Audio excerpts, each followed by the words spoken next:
আসসালামু আলাইকুম, welcome to back to my channel. চলে আসলাম গরুর ভুঁড়ি ভাজি বা ভুঁড়ি রান্নার রেসিপি নিয়ে। আমরা অনেকভাবে রান্না করে খেয়ে থাকি, কিন্তু এই রেসিপিতে দেখাবো কীভাবে ভুঁড়ি রান্না করলে অনেক বেশি ভালো লাগে। বলে দেখে নেওয়া যাক কীভাবে ভুঁড়ি রান্না করলে সবাই অনেক বেশি পছন্দ করবে। সঙ্গেই থাকুন। একদম সহজ রেসিপিতে শেয়ার করছি।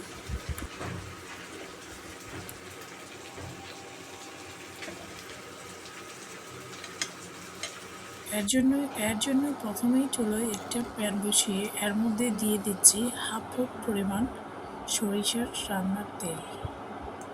সরিষার তেলটা ভালো করে চারপাশ দিয়ে ছড়িয়ে ছিটিয়ে দিয়ে তারপরে তেলটা গরম হওয়া পর্যন্ত অপেক্ষা করতে হবে।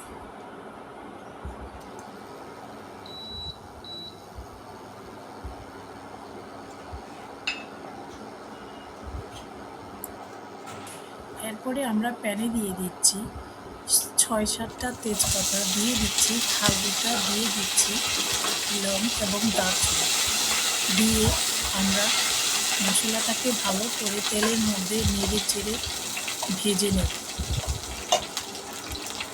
নিচ্ছি মশলা থেকে স্মেলটা বের হওয়া পর্যন্ত।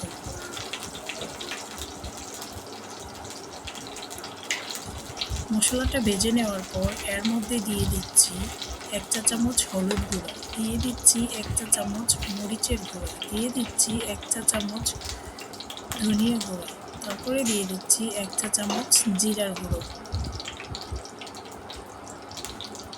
তারপরে দিয়ে দিচ্ছি ১ চা চামচ লবণ। লবণটা আপনারা বাড়িয়ে কমিয়ে নিতে পারেন আপনাদের স্বাদ অনুযায়ী। তারপরে দিয়ে দিচ্ছি আদা পেস্ট, দিয়ে দিচ্ছি রসুন পেস্ট এবং পানি দিয়ে আমরা মশলাটাকে ভালো করে নেড়ে চেড়ে কষিয়ে নেব। এখন সবগুলো উপকরণ ভালোভাবে নেড়ে চেড়ে মিশিয়ে নিচ্ছি। সব কিছু মিশিয়ে নেওয়ার পর শুধুমাত্র তেলেই ভালো করে মশলাটা ভেজে নেব। কিছুটা সময় মশলাটা কষিয়ে নেওয়ার পর আমরা এ পর্যায়ে দিয়ে দেব আরও কিছু আদা পেস্ট এবং রসুন পেস্ট।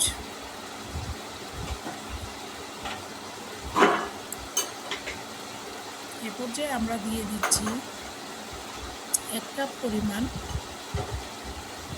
পেঁয়াজ কুচি। আমরা এ পর্যায়ে পেঁয়াজ কুচিটা পরে অ্যাড করব। এখন সব মশলা ভালো করে নেড়ে চেড়ে কষিয়ে নেওয়া পর্যন্ত অপেক্ষা করব মশলাটার স্মেল বের হওয়া পর্যন্ত। এ পর্যায়ে আমরা অফ ক্যামেরায় কাঁঠালের বিচি এবং ভুঁড়ি ভালো করে কষিয়ে নিয়ে ফিরে আসলাম ২০ মিনিট পর। এভাবে ভুঁড়িটাকে নেড়ে চেড়ে ভাজতে থাকতে হবে ভুঁড়িটা কালো হওয়া পর্যন্ত। আর এই ফাঁকে একটু মনে করিয়ে দিতে চাই, যারা এখনও সাবস্ক্রাইব করেননি প্লিজ সাবস্ক্রাইব করে পাশে থাকা বেল বাটনটি অন করে দেবেন, এবং যারা আগে থেকেই সাবস্ক্রাইব করেছেন তাদেরকে অনেক ধন্যবাদ। ভুঁড়িগুলো ভাজার এক পর্যায়ে দেখবেন ভুঁড়িগুলো কালো কালো হয়ে আসতেছে। ভুঁড়িগুলো ভাজার এক পর্যায়ে দেখবেন ভুঁড়ি থেকে তেল বের হয়ে আসছে এবং কালো কালো হয়ে আসছে।